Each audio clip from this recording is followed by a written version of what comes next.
Há capítulos que mudam o rumo de uma história, e há capítulos que mudam o rumo de toda a humanidade. Gênesis 3 começa em silêncio, não com trovões, não com guerra, não com sangue derramado no chão, mas com uma pergunta sussurrada no lugar mais belo da criação. No jardim onde tudo respirava harmonia, no Éden, onde o homem e a mulher viviam diante de Deus sem medo, sem vergonha e sem distância. Até que uma voz se aproxima, astuta, calculada, e com poucas palavras, abre uma ferida que atravessaria os séculos. No capítulo anterior, vimos o mundo em sua beleza original. O homem formado do pó, a mulher formada de modo íntimo e misterioso. A comunhão plena entre Deus e suas criaturas. O jardim como lar, a árvore da vida no meio da abundância. E também uma ordem, simples, clara, uma fronteira dentro da liberdade. De toda a árvore do jardim poderiam comer, mas da árvore do conhecimento do bem e do mal, não, porque no dia em que dela comessem, certamente morreriam. A liberdade verdadeira sempre veio acompanhada de confiança. E agora, no terceiro capítulo de Gênesis, essa confiança é colocada à prova. A serpente surge. O texto a apresenta como o mais astuto de todos os animais do campo que o Senhor Deus havia feito. Ela não chega gritando, não ameaça, não força. Ela conversa. E sua primeira arma não é a violência, é a distorção. Ela diz à mulher: é assim que Deus disse, não comereis de toda a árvore do jardim? Perceba a sutileza. Deus havia dado abundância. A serpente fala como se Deus tivesse dado proibição. Deus havia cercado o homem e a mulher com vida. A serpente coloca o foco na restrição. É assim que a tentação muitas vezes começa. Não negando tudo de uma vez, mas mudando o ângulo, fazendo a bondade parecer suspeita, fazendo o limite parecer prisão, fazendo a confiança parecer ingenuidade. A mulher responde. Ela sabe que há permissão. Do fruto das árvores do jardim eles poderiam comer, mas do fruto da árvore que estava no meio do jardim, Deus havia dito que não comessem, nem tocassem nele, para que não morressem. Então a serpente avança. Agora não é mais uma pergunta, é uma negação direta. Certamente não morrereis. A palavra de Deus é confrontada. A verdade é colocada em dúvida.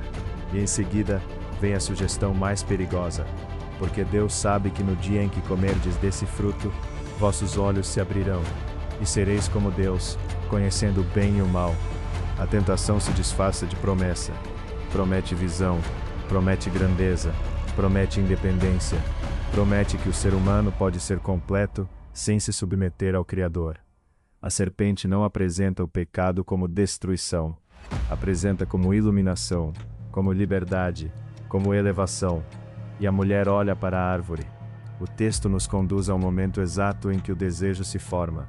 Ela vê que a árvore era boa para se comer, agradável aos olhos, desejável para dar entendimento. O fruto não parecia morte, parecia vida, não parecia ruína, parecia oportunidade. E então ela toma, come, e dá também a seu marido. E ele come. Nenhum raio cai do céu naquele instante. Nenhuma montanha se parte. Mas algo mais profundo acontece. Uma ruptura invisível.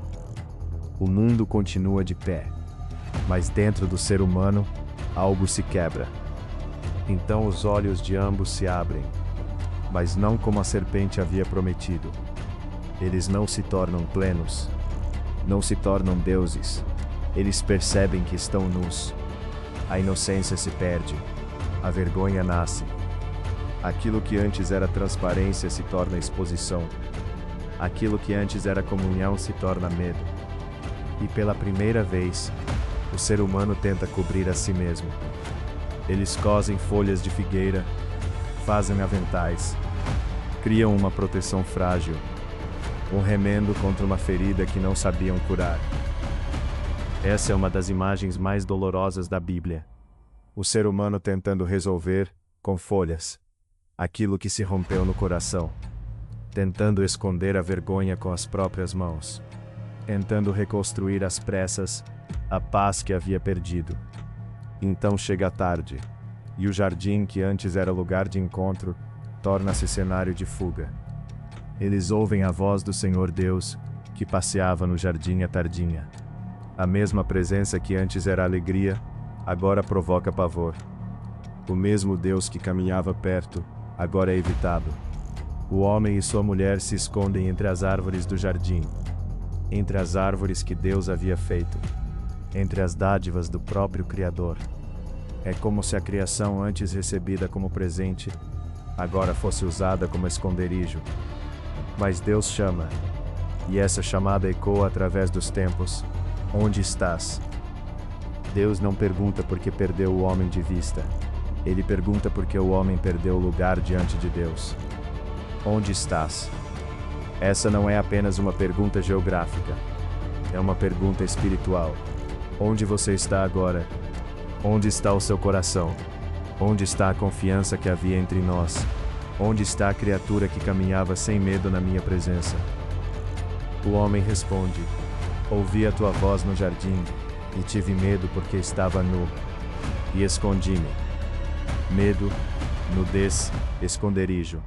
3 marcas do mundo depois da desobediência. Então Deus pergunta: quem te mostrou que estavas nu? Comeste da árvore de que te ordenei que não comesses. A verdade vem à tona, mas em vez de confissão simples, surge a transferência de culpa. O homem diz: a mulher que me deste por companheira deu-me a árvore, e eu comi. Ele acusa a mulher, e de modo velado acusa até Deus, a mulher que me deste. A comunhão entre homem e mulher também se fere. A parceria se transforma em defesa. O amor se mistura com a acusação. Deus se volta à mulher: que é isto que fizeste? Ela responde: a serpente enganou-me, e eu comi. Ela também fala a verdade, mas também desloca o peso. A serpente enganou, e ela comeu. O pecado espalha suas rachaduras em todas as direções. Fere a relação com Deus, fere a relação consigo mesmo, fere a relação entre as pessoas, fere até a relação com a terra. Então Deus pronuncia as consequências. Por ter feito isso, ela seria maldita entre todos os animais domésticos, e entre todos os animais do campo. Sobre o ventre andaria, e pó comeria todos os dias de sua vida. Mas no meio do juízo, surge uma promessa. Uma pequena luz no capítulo mais escuro até aqui. Deus diz: porém inimizade entre ti e a mulher, e entre a tua descendência e a sua descendência. Esta te ferirá a cabeça, e tu lhe ferirás o calcanhar. É uma frase misteriosa, densa, carregada de esperança. Haveria conflito, haveria ferida. A descendência da mulher seria atingida no calcanhar, mas a cabeça da serpente seria ferida. Desde o início da queda, Deus já aponta para uma vitória futura. A história não termina no fruto, não termina na vergonha, não termina no exílio. Mesmo antes de expulsar o homem do jardim, Deus planta uma promessa no solo quebrado da humanidade. A mulher, Deus anuncia Tor. A maternidade, que carrega vida, agora também carregará sofrimento. A relação com o homem também será marcada por tensão. O desejo, a dominação, o desequilíbrio. Aquilo que deveria ser harmonia, se tornaria luta. Ao homem Deus fala da terra, porque ele deu ouvidos e comeu da árvore proibida. A terra seria maldita por sua causa. Em fadiga ele comeria dela todos os dias da vida. Ela produziria espinhos e abrolhos. O alimento viria com suor. O trabalho, que já existia como vocação e cuidado, agora seria atravessado por cansaço, resistência e frustração. E então vem a sentença que todos nós sentimos no corpo. Até que tornes a terra, porque dela foste tomado, porquanto és pó, e ao pó tornarás. O ser humano, formado do pó pelas mãos de Deus, agora retorna ao pó pela realidade da morte. A morte entra na história como consequência da ruptura com a fonte da vida. Mas mesmo nesse cenário, ainda há sinais de graça. Adão chama sua mulher de Eva, porque ela seria a mãe de todos os viventes. É um nome de vida pronunciado depois de uma sentença de morte. Um sinal de que a humanidade continuaria, de que a história seguiria, de que o ventre da mulher ainda carregaria futuro. E então Deus faz algo profundamente comovente. O Senhor Deus faz túnicas de peles para Adão e sua mulher, e os veste. Eles haviam feito aventais de folhas. Deus lhes dá vestes mais firmes. O Criador que julga, também cobre. O Deus que confronta também cuida. Ele não ignora o pecado, mas também não abandona os pecadores nus em sua vergonha. Essa imagem é poderosa. Deus se aproxima daqueles que se esconderam e os veste. A graça aparece não como permissão para a desobediência, mas como misericórdia no meio das consequências. Depois disso, Deus declara que o homem se tornou como um de nós, conhecendo o bem e o mal. E para que não estendesse a mão, tomasse também da árvore da vida, comesse e vivesse eternamente naquela condição caída. O Senhor Deus o lança fora do jardim do Éden. À primeira vista, parece apenas castigo, mas há também uma forma severa de misericórdia. Viver eternamente separado, envergonhado, ferido e corrompido seria uma prisão sem fim. O caminho da árvore da vida é guardado. O homem é enviado para lavrar a terra de que fora tomado.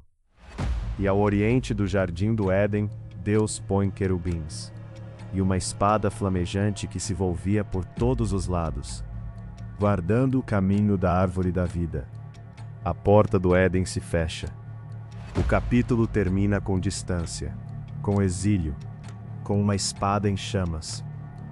Mas não termina sem promessa. A semente da esperança já foi anunciada. A cabeça da serpente será ferida. A dor não terá a última palavra. A queda é real, mas a busca de Deus também é real. E talvez esta seja uma das verdades mais profundas deste capítulo. O ser humano pecou e se escondeu, mas Deus veio procurar. Ele perguntou: "Onde estás?" Essa pergunta ainda atravessa o mundo. Ela alcança quem se esconde atrás de aparência, atrás de orgulho, atrás de desculpas, atrás de culpa, atrás de medo. Todos nós conhecemos de alguma forma as folhas de figueira. Tentativas frágeis de cobrir nossas vergonhas. Explicações para fugir da verdade. Acusações para não encarar a própria escolha. Mas Gênesis 3 nos convida a sair do esconderijo. Não porque não haja consequências. Mas porque há um Deus que chama, um Deus que vê, um Deus que confronta com verdade, e ainda assim oferece cuidado. O capítulo nos lembra que desconfiar da bondade de Deus é o início de muitas quedas. Quando começamos a acreditar que Deus está nos privando da vida, podemos acabar abraçando aquilo que nos fere. Mas a palavra também nos mostra que o fracasso humano não pega Deus de surpresa. No mesmo jardim onde o pecado entrou, a promessa também foi feita. No mesmo lugar onde a vergonha nasceu, Deus preparou vestes. No mesmo capítulo em que o caminho da árvore da vida for guardado, a esperança de restauração começou a brilhar. Gênesis 3 é o capítulo da queda, mas também é o primeiro sussurro de redenção. No próximo episódio, a história seguirá para fora do Éden. A humanidade começará a viver no mundo ferido. E veremos como o pecado que entrou no coração logo se espalhará para dentro da família. 2 irmãos, 2 ofertas, um coração inflamado e o primeiro sangue humano derramado sobre a terra. Se você deseja caminhar conosco por essa grande narrativa, capítulo por capítulo, inscreva-se no canal Bíblia Cinematográfica, porque a história está apenas começando. E mesmo fora do jardim, Deus continua falando.